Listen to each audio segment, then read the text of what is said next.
Assalamualaikum warahmatullahi wabarakatuh. Selamat pagi Bapak Ibu guru di seluruh Indonesia. Pada hari ini saya akan melaksanakan aksi nyata, yaitu praobservasi dengan pendekatan coaching dengan alur tirta kepada salah satu rekan sejawat saya, guru bahasa Indonesia, yaitu Ibu Rosa. Selamat menyaksikan. Assalamualaikum Bu Rosa. Waalaikumsalam. Selamat pagi Bu Rosa. Bagaimana kabarnya hari ini? Baik Pak, alhamdulillah. Alhamdulillah, tentunya bersemangat sekali untuk memulai aktivitas mengajar murid Ibu ya. Bu Rosa, perkenankan saya untuk melakukan kegiatan observasi terhadap Bu Rosa untuk kegiatan belajar mengajar di kelas nantinya. Namun sebelumnya izinkan saya melakukan kegiatan praobservasi kepada Bu Rosa, yang mana tujuan kegiatan ini adalah untuk menyampaikan agar dalam mengajar nanti Ibu Rosa lebih siap, lebih percaya diri, sehingga akan membentuk pembelajaran yang lebih bermakna dan juga lebih berpihak kepada murid. Nggak apa-apa ya Bu Rosa ya, saya melakukan observasi. Ada beberapa pertanyaan Bu Rosa yang akan saya ajukan kepada Bu Rosa. Yang pertama Bu Rosa, terkait dengan RPP Ibu, tujuan pembelajaran yang akan dicapai apa Ibu untuk nanti yang akan Ibu Rosa lakukan? Ya, jadi rencana mengajar saya akan mengajarkan tentang menulis teks deskripsi di bagian bab 1 akhir. Jadi tujuan pembelajarannya adalah dengan menggunakan model pembelajaran problem based learning. Nanti siswa peserta didik diharapkan dapat menulis teks deskripsi dengan tepat sesuai dengan langkah-langkah dan dengan memperhatikan struktur serta kaidah kebahasaannya, seperti itu. Jadi Ibu Rosa tujuan pembelajarannya adalah menulis deskripsi, ya. Menulis deskripsi tentang apa tadi Bu? Kalau di kelas 9 itu lebih menekankan peristiwa dan perasaan. Tentang peristiwa dan perasaan, peristiwa dan perasaan. Baik. Dari tujuan pembelajaran ini tentunya Ibu Rosa akan ada hal-hal yang akan dikembangkan ya. Nah, dalam area ini kira-kira apa yang Ibu Rosa akan kembangkan, di bagian mana Ibu? Ya, menurut saya yang saya kembangkan itu berkaitan dengan aspek keterampilannya Pak. Ya, aspek keterampilan dalam hal ini adalah keterampilan menulis teks deskripsi. Kalau dulu di kelas 7 anak itu dikenalkan dengan deskripsi rekannya atau deskripsi tentang tempat wisata, tetapi di kelas 9 ini deskripsinya lebih ke mendalam, yaitu dapat mendeskripsikan perasaan dan peristiwa seperti itu. Jadi yang area yang saya kembangkan adalah bagian keterampilannya Pak, keterampilan menulis. Baik. Yang ingin Ibu kembangkan adalah menulis deskripsi, sehingga ini adalah sebagai bentuk keterampilan anak atau psikomotorik daripada anak. Ya, betul. Baik, selanjutnya Bu Rosa, terkait dengan pembelajaran nantinya, Ibu Rosa akan melakukan model pembelajaran seperti apa Ibu? Model pembelajaran yang akan saya lakukan itu yaitu problem based learning Pak. Ya, mengacu dengan kurikulum Merdeka kan yang dianjurkan adalah problem dan project. Nah, saya mengambilnya yang problem based learning. Nanti saya integrasikan dengan pembelajaran berdiferensiasi. Yang saya ambil itu adalah berdiferensiasi produk dan juga konten.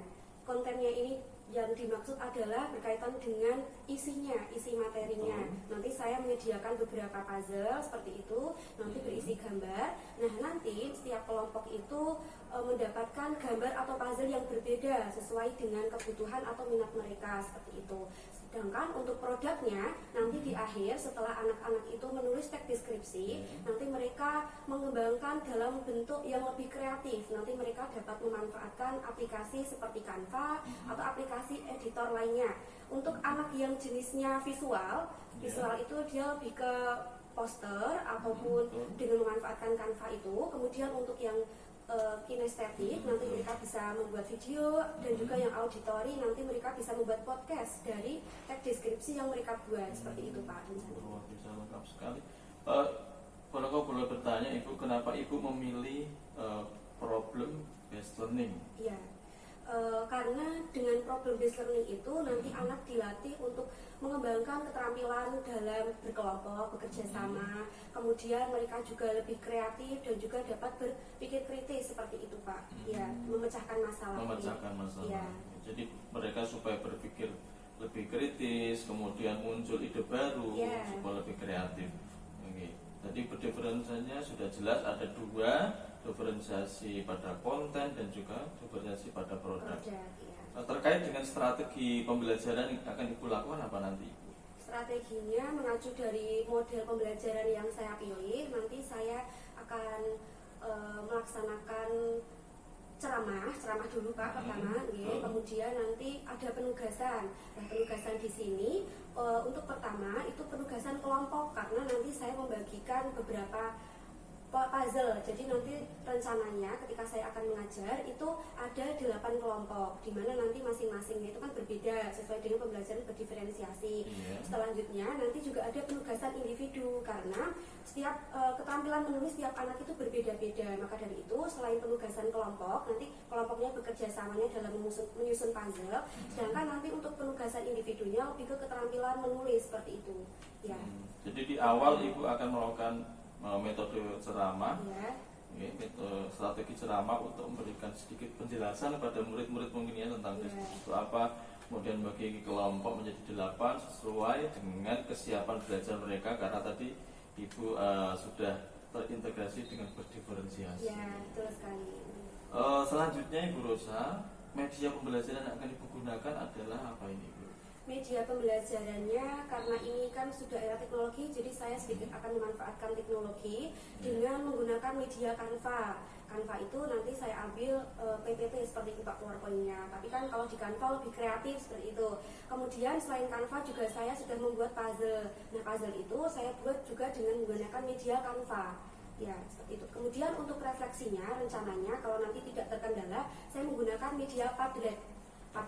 Iya, Padlet. Tapi ketika nanti ada kendala atau apapun itu yang memungkinkan siswa tidak bisa mengakses Padlet, nanti bisa dengan menggunakan kertas seperti biasa, nanti isinya refleksi seperti itu Pak, pertanyaan-pertanyaan refleksi. Jadi kemungkinan yang tadi sudah Ibu berikan dengan media pembelajaran, jika tidak memungkinkan ada kemungkinan lain jika Canva, kemudian ada puzzle, ada Padlet. Karena kemungkinan kalau Padlet itu mungkin lebih bisa. Ya kalau pakai HP bisa Bu ya, tapi biasanya pakai ini ya, komputer laptop itu ya. Baik, itu media pembelajarannya Ibu. Kira-kira Bu Rosa kapan ini akan melakukan pembelajaran yang apa dengan tema ini menurut skripsi? Insya Allah di Kamis minggu depan Pak. Kamis minggu depan jam berapa Bu? Insya Allah jam ke-7-8, jam terakhir. Baik, Ibu Rosa.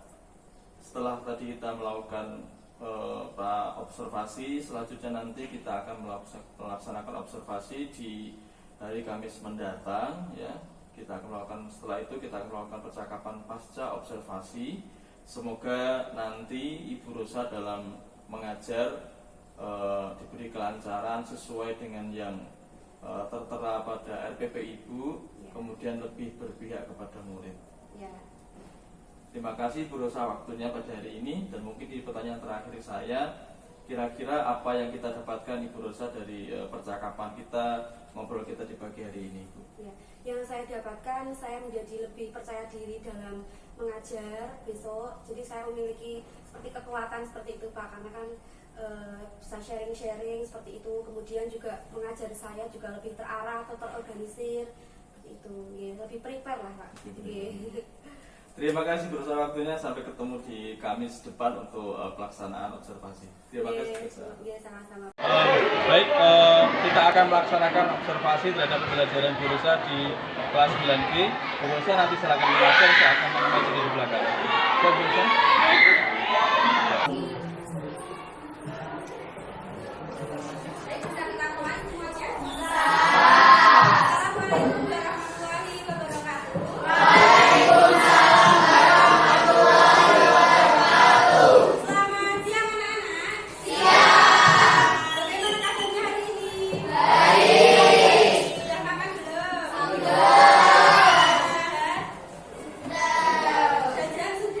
Sudah.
paragraf 1 ya, ya betul. Kemudian untuk rinciannya ada di paragraf 2. Selanjutnya ada saran atau simpulan, itu ada di paragraf 3.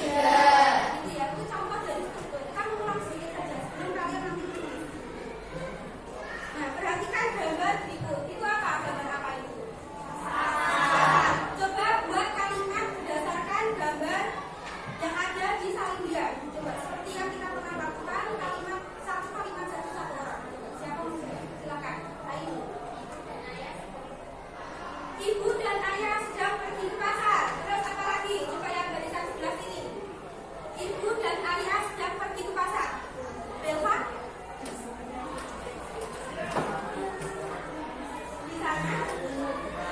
Di sana banyak sayur-sayuran. Apa lagi? Ya, silakan. Ibu dan ayah membeli sayuran. Apakah mereka membeli ikan juga? Itulah contoh dari merangkai kalimat yang kohesi sehingga tercipta suatu teks deskripsi yang mengandung kohesi dan koherensi. Betul ya? Lanjut.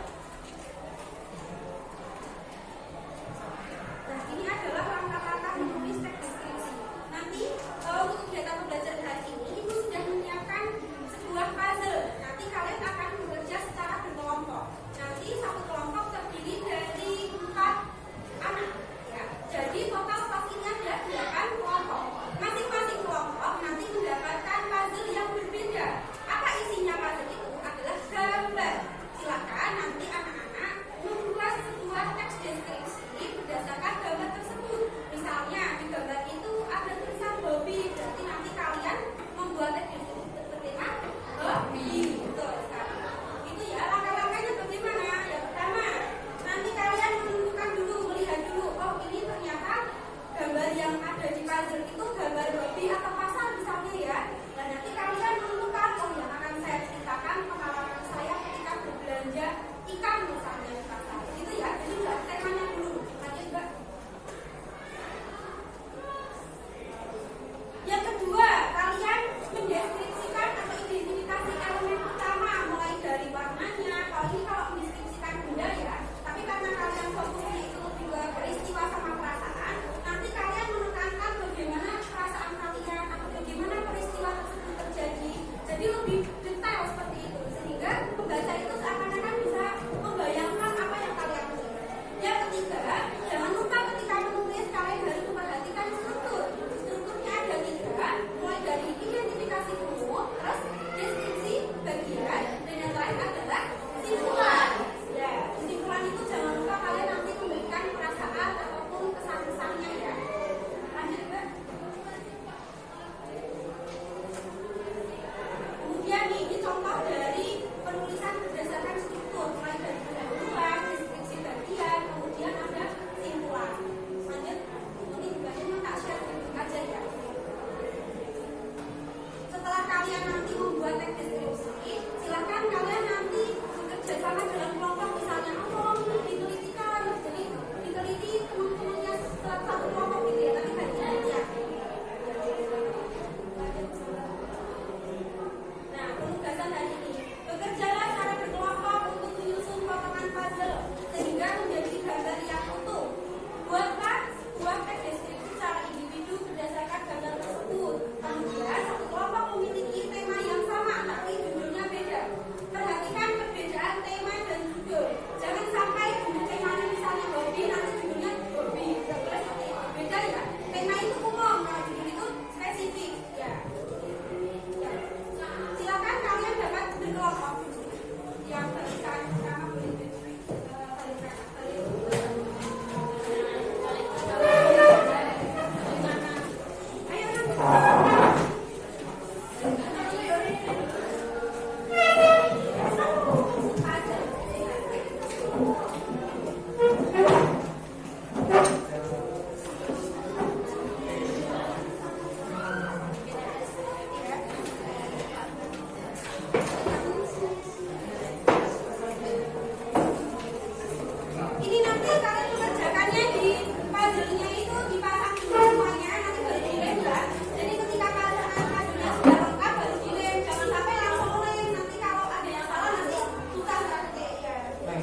Yang awal itu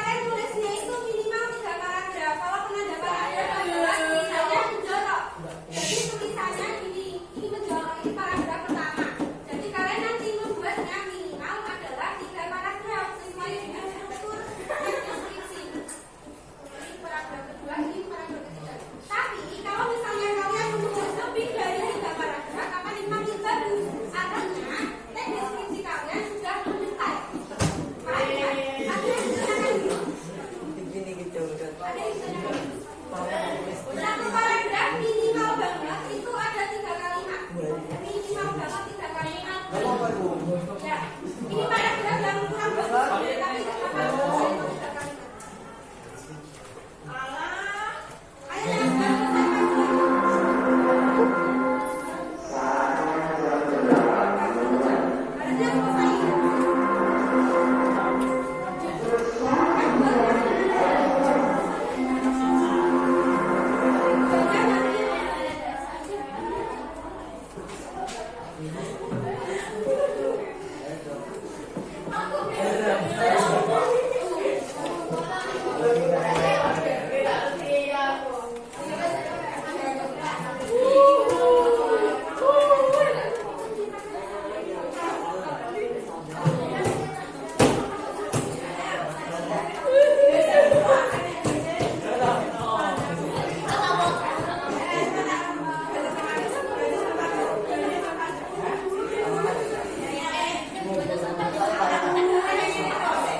Semuanya berempat deh.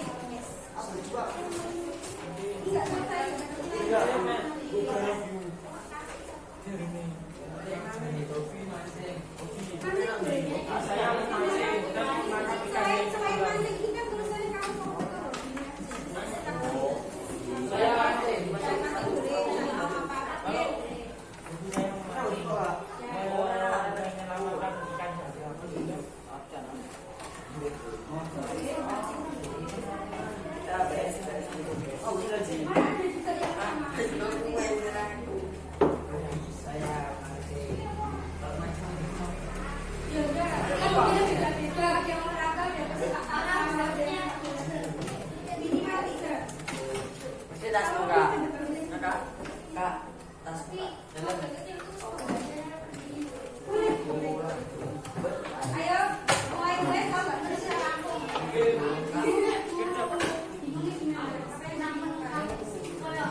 Saya anu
dari situ dulu. Ya, berat. Memberi salam.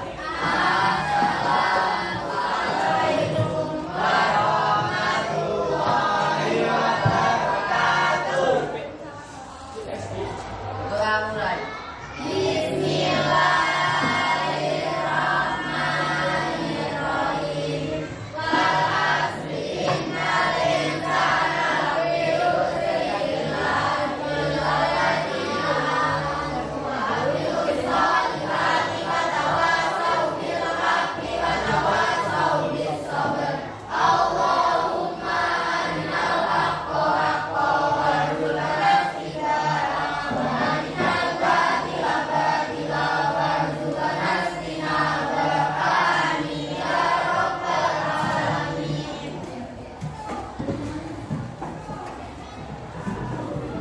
Baik anak-anak, terima kasih atas waktu pembelajaran hari ini yang sangat luar biasa.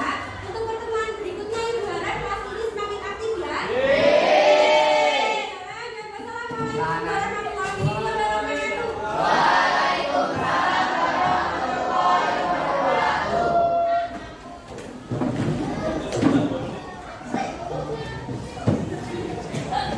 Assalamualaikum warahmatullahi wabarakatuh. Saya merasa senang dan terima kasih melihat guru hari ini ya, dan luar biasa memberikan ide-ide bagi kami. Saya sendiri dan kalian mungkin bisa meningkatkannya di lain waktu dan nantinya kalian akan merasa lebih survive lagi kalau kalian itu sudah di belakang tak lihat mungkin ada beberapa yang ada yang sifatnya caper, ada yang serius ya. Itu memang sifat manusia berbeda-beda, tapi kalau overall semuanya ini bagus sekali dan bisa terima kasih sudah diberikan kesempatan untuk berbagi jenengan dan